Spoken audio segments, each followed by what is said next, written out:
रहमत आलम, अल्लाह ने जिन्हें गैब का इल्म अता किया है, जिनको हम गुनाहगारों की शफाअत फरमाने वाला बनाया है। परवरदिगार आलम ने जिनको दोनों नेमतों की खजा, दोनों आलम की नेमतों का मालिक मुख्तार बनाया है, और ऐसा बनाया है कि जिसको जो चाहे वो अता कर दे। और अभी आप आला हज़रत रज़ी अल्लाह तआला अन्हु शेर सुन रहे थे, रब है मोती ये है कासिम, रिज़्क़ उसका है खिलाते ये, ठंडा ठंडा मीठा मीठा पीते हम हैं पिलाते ये हम। यहां भी पिला रहे हैं, वहां भी पिलाएंगे। आइए उसी रसूल करीम अकरम सल्लल्लाहु अलैहि वसल्लम की बारगाह शरीफ में बड़े अदब के साथ दूध शरीफ का नज़राना पेश करें और पढ़ें सरकार के बारगाह में दूध पाक सल्लल्लाहु अलैहि वसल्लम, सलातुम व सलाम अलैका या रसूलल्लाह। आज मैं कुछ देर इस्लाही गुफ्तगू करना चाहता हूँ। मैं स्टेज का कोई शोलाबार खतीब और मुकर्रिर नहीं हूँ मेरे प्यारे अजीज। मैं दसगाह में अपने बच्चों को पढ़ाने वाला एक छोटा सा मौलवी हूँ। बाहर इसी नियत से चला जाता हूँ, कुछ देर अल्लाह की नबी की शरीयत, उनकी दीन की बातें हो जाएंगी। तो मैंने जो कुरान की आयत पढ़ी है उसका तर्जुमा करता हूँ, लेकिन ये यकीन रखिए कि हम मिर्जागंज में हैं, रसूलुल्लाह मदीना शरीफ में हैं, हम सबको रसूलुल्लाह देख रहे हैं और हमारी गुफ्तगू रसूलुल्लाह सुन भी रहे है ना। अब मैं तर्जुमा करता हूँ, बिला तमहीद गुफ्तगू आगे बढ़ाता हूँ, क्योंकि कुछ देर अभी सवालों जवाब की महफिल भी होनी है। मेरे प्यारे अजीज, इन जलसों को आप तफरीह का जरिया ना बनाएं कि जरा मजा आ जाएगा। ऐ मेरे प्यारे अजीज, ये वो जलसे हैं जिनकी फजीलत अल्लाह के नबी ने अपनी ज़ुबान रहमत से बयान फरमाई है, जिनमें आना इबादत है, जिनमें बैठना इबादत है और गुनाहों की मग़फ़िरत का जरिया है। ये उलमा इकराम तशरीफ ला रहे हैं, ये दुआएं देने के लिए तशरीफ लाए हैं, लेकिन आप इन उलमा को हल्का फुल्का ना समझें। अभी आप उलमा के बारे में मौलाना गुलाम महबूब सुभानी साहब आपसे कह रहे थे। एक बात मैं भी कहता चलूँ, आपने पढ़ा होगा, उलमा तो पढ़ते ही हैं। अल्लाह के नबी ने फरमाया क़यामत के दिन होगा, एक आबिद और एक आलिम के बारे में जन्नत का फैसला होगा। तो एक इबादत गुजार जन्नत के करीब पहुंचेगा, दारोगा जन्नत उसको जन्नत के अंदर कर देगा। अब जब वो आलिम दीन जन्नत के दरवाजे पर पहुंचेगा तो रिजवाने जन्नत कहेंगे हजरत अभी मत जाइए, आप ठहर जाइए। तवज्जो चाहता हूं मैं, कहा मत जाइए, आप ठहर जाइए। आपके जितने चाहने वाले हैं, जिनको आप तालीम देते थे, जिनको पढ़ाते थे, जो आपसे मोहब्बत करते थे, जो आपके पास बैठते थे, उन सबको साथ में लेते जाइए। ईमान वालों, मैं तवज्जो चाहता हूँ, पीर बहुत कीमती है लेकिन उस्ताद भी बहुत कीमती है। हदीस बतला रही नहीं, खाली इतना नहीं है कि पीरी शफात करेगा, ये हदीस बतला रही है कि उस्ताद भी क़यामत के दिन अपने तलबा की शफात करेगा, अपने चाहने वालों की शफात करेगा आलिम दीन। तो ये उलमा तशरीफ फरमा है, इनका इकराम करें, इनका अदब करें, उलमा से मोहब्बत करें, इनकी बदगोई ना करें, इनकी बारगाह में बेअदबी ना करें। अपने इमाम, अपने हुफ़ाज़, अपने आइम्मा, अपने उलमा, अपने मुफ्तियान इकराम, इनको अपने सर का ताज समझें। आज कौम पढ़ती नहीं, लिखती नहीं, मुताला नहीं करती। अगर कौम तक इस्लाम पहुंच रहा है तो इन्हीं उलमा से पहुंच रहा है। इसको आप याद रखें, उलमा को हल्का ना जाने। कोई सेठ वेठ, कोई दौलतमंद, कोई नवाब इनके कदमों की अजमत को नहीं पहुंच सकता है। मेरे नबी ने किसी बादशाह और किसी दौलतमंद के लिए नहीं कहा कि ये नबियों के नायब हैं।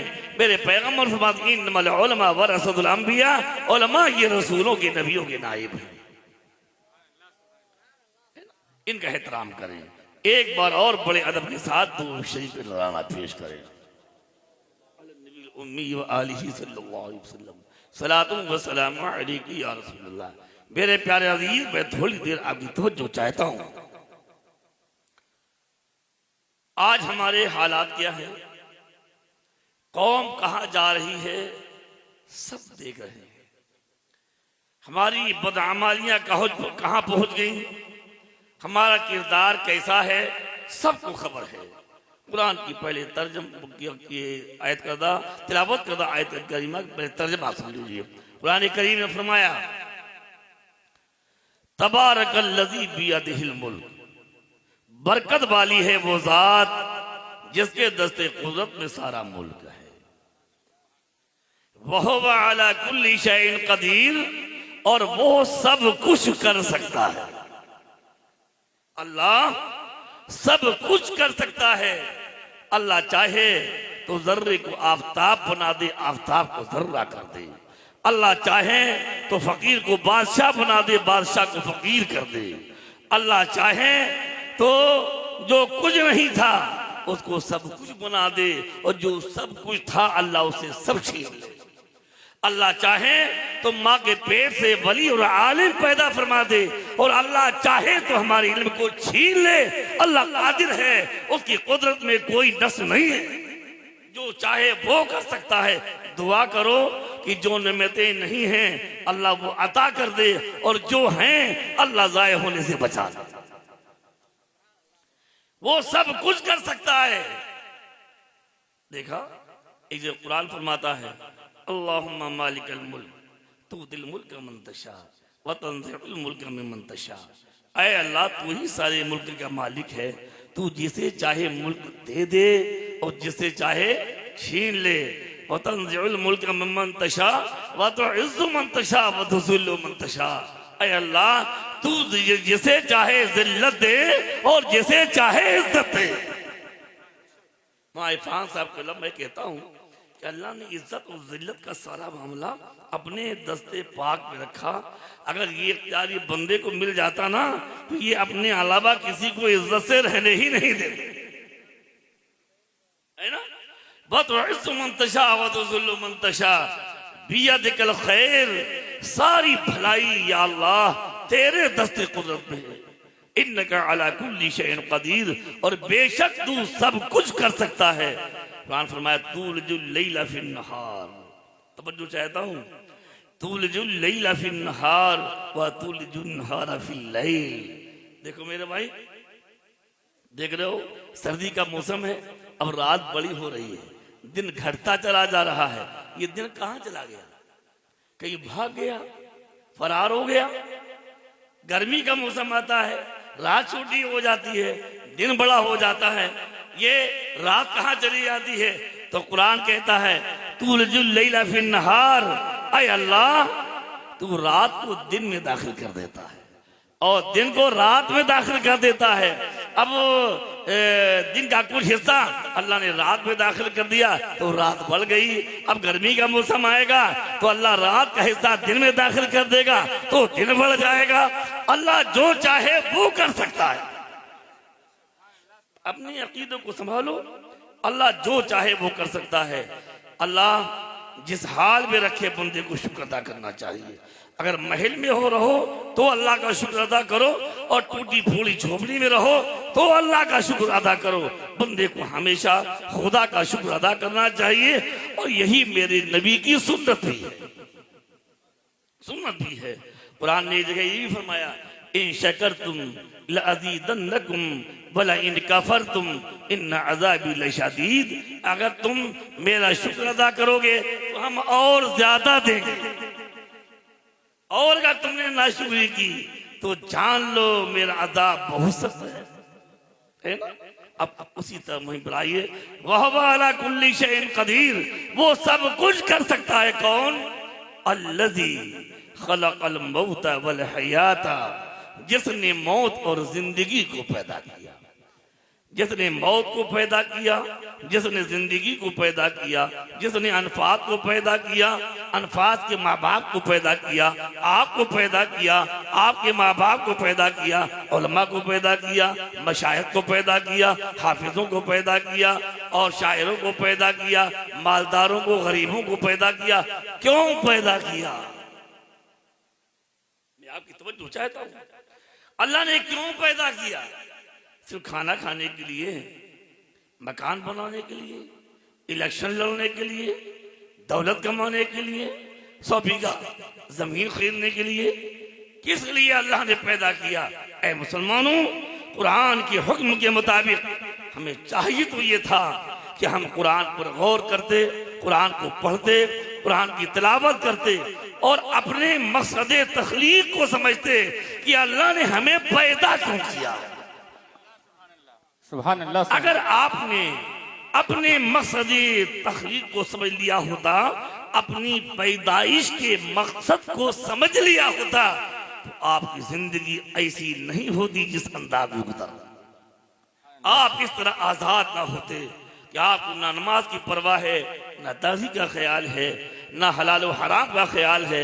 जुआ खेला जा रहा है तो खेला जा रहा है, शराब पी जा रही है तो पी जा रही है, पार्टी बंदी हो रही है तो हो रही है, झगड़ा हो रहा है तो हो रहा है। अल्लाह ने क्यों पैदा किया? तो कुरान ऐलान करता है, लियब्लुवकुम अय्युकुम अहसनु अमला, ताकि अल्लाह तुम्हारा इम्तिहान ले, तुम्हारी आजमाइश करे कि तुम में अच्छे अमल वाला कौन है। सुभान अल्लाह। सुभान। नारे तकबीर, नारे रिसालत, जश्ने गोसुलवरा, हुजूर अनफासे मिल्लत, नारे तकबीर। तवज्जो चाहता हूँ ताकि अल्लाह तुम्हारा इम्तिहान ले कि तुम में कौन अच्छे अमल वाला, ये नहीं कि तुम में कौन दौलत वाला है, कौन माल वाला है, कौन अच्छे मकान, नहीं, तुम में कौन अच्छे अमल वाला है, तुम में नमाज का कौन पाबंद है, तुम में दाढ़ी किसके चेहरे पर है, नबी की सुन्नतों पर अमल कौन करता है, हलाल व हराम का ख्याल कौन करता है, किसके घर की माएँ बीवियाँ पर्दे में रहती हैं, किसकी बच्ची पैंट और शर्ट पहनती है और किसकी बच्ची मेरी प्यारी बंदी फातिमा का लिबास पहनती है ना। लियब्लुवकुम, ताकि अल्लाह तुम्हारा इम्तिहान ले। ऐ मिर्जापुर के मुसलमानों, मैं तुम्हारी तवज्जो चाहता हूँ। इतने लोग बैठे हैं, मैं अगर अभी सवाल कर दूं कि कितने लोग हैं जिन्होंने ईशा की नमाज बाजमात पढ़ी है, तो अभी हाथ उठाना मुश्किल हो जाएगा। ऐ मेरे प्यारे अजीज, ये कुरान का ऐलान है, यह अनफात का ऐलान नहीं है, किसी मुहद्दिस और फकीह का ऐलान नहीं है, कुरान का ऐलान है। जो बैठे हैं वो यहाँ सुने और जहाँ मेरी आवाज जा रही हो वो वहाँ सुने। पैदा किया क्यों? ताकि अल्लाह आजमाइश करे, इम्तिहान ले। देखिए इम्तिहान ये सबका चल रहा है, अनफाज के दिमाग खराब नहीं हो जाए। अगर इम्तिहान आपका हो रहा है तो इम्तिहान अनफासुल हसन का भी हो रहा है। अगर इम्तिहान मुरीद का है तो इम्तिहान पीर साहब का भी है। अगर फतवा लेने वाले का इम्तिहान है तो फतवा देने वाले मुफ्ती का भी इम्तिहान है ना। उसकी बारगाह से तुम बच नहीं पाओगे। कुरान ऐलान करे ना, लियब्लुवकुम अय्युकुम में सत्ताखुर, तुम में कौन अच्छे अमल वाला है। अल्लाह की तरफ से इम्तिहान है। और चंद जुमले अर्ज करता हूँ, फिर सवाल जवाब की महफिल शुरू होती है। मैं चाहता यह हूँ मिर्जागंज के मुसलमानों, अपनी जिंदगी बदलने की कोशिश करो और ऐसी जिंदगी बदलो कि खुदा की तरफ से जो इम्तिहान हो रहा है, अल्लाह करे उस इम्तिहान में हम और आप पास हो जाए, उस इम्तिहान में हम और आप पास हो जाएं। अल्लाह फेल होने से बचा ले। अल्लाह के इम्तिहान में जो पास हो जाएगा वो जन्नत में चला जाएगा, वो जन्नत में चला जाएगा। और सुनिए, जिस तरह के नंबर मिलेंगे पास में, जन्नत में उसी क्वालिटी का मकाम व मर्तबा भी मिलेगा, है ना। कौन तुम में अच्छे अमल वाला है? चंद जुमले और हाजिर करता हूं। ईमान वालों, ये आपके बच्चे कॉलेजों में पढ़ते हैं, लड़कियां भी जरा गौर से सुने, माँ बहने भी गौर से सुने। कॉलेज में पढ़ते हैं, इनका भी इम्तिहान होता है, लेकिन ये इम्तिहान साल में एक बार या 2 बार लेकिन और बड़े जो क्लासेस हैं उन इम्तिहान साल में एक ही बार होता है। लेकिन ये जो तुम्हारा इम्तिहान है, जो अल्लाह की तरफ से इम्तिहान है, ये साल में एक बार नहीं है, ये इम्तिहान 24 घंटे चल रहा है। मैं आपकी तो मत डरो, अल्लाह का खौफ पैदा करो मेरे बुजुर्गों, मेरे भाइयों, मेरी माँ बहनों, जरा गौर से सुनो। ये 2-4 घंटे का इम्तिहान नहीं है, या 2-4 रोज का इम्तिहान नहीं है। कॉलेज के इम्तिहान होता है 15 दिन, महीना भर चलेगा, रोजाना एक पर्चा होगा। लेकिन ये जो इम्तिहान है ये 24 घंटे चल रहा है। रात को भी इम्तिहान चल रहा है और दिन को भी इम्तिहान चल रहा है। खाना खा रहे हो, इम्तिहान हो रहा है। पानी पी रहे हो, इम्तिहान हो रहा है। दुकान पे बैठे हो, इम्तिहान हो रहा है। खेत जोत रहे हो, इम्तिहान हो रहा है। कपड़े पहन रहे हो, इम्तिहान हो रहा है। कपड़े उतार रहे हो, इम्तिहान हो रहा है कि देखें कौन कपड़ा मेरे महबूब की सुन्नत के मुताबिक पहन रहा है, कौन खाना मेरे नबी की सुन्नत के मुताबिक खा रहा है, और कौन कमाना ये मेरे नबी की सुन्नत के मुताबिक कर रहा है। तुम जुए से कमाते हो, सट्टे से कमाते हो, शराब से कमाते हो। ऐ ईमान वालो, अल्लाह के नबी ने इसकी इजाजत नहीं दी है, शरीयत इसकी इजाजत नहीं देती है। जरा अपनी इस्लाह कर लो। अगर तुम इससे दूर हो तो अल्लाह का शुक्र अदा करो, और अगर तुम गुमराह हो रहे हो तो अल्लाह की बारगाह में तौबा करके आज से नबी के दीन के पाबंद हो। ये मेरी गुजारिश है। ये 24 घंटे तुम्हारा इम्तिहान चल रहा है, लेकिन तुम्हें एहसास नहीं होगा कि मेरा इम्तिहान चल रहा है। तुम घर में बैठे हो, बीवी है, बच्चे हैं, कोई दूसरा नहीं है। तुम बातें कर रहे हो, चोली कर रहे हो, फला को गिराना है, फला को उठाना है, फला को परेशान करना है, फला की ज़मीन छीननी है, फला का कारोबार रोक देना है। कोई नहीं है, कोई नहीं है, लेकिन इम्तिहान चल रहा है। मैं तवज्जो चाहता हूँ, ये इम्तिहान चल रहा है।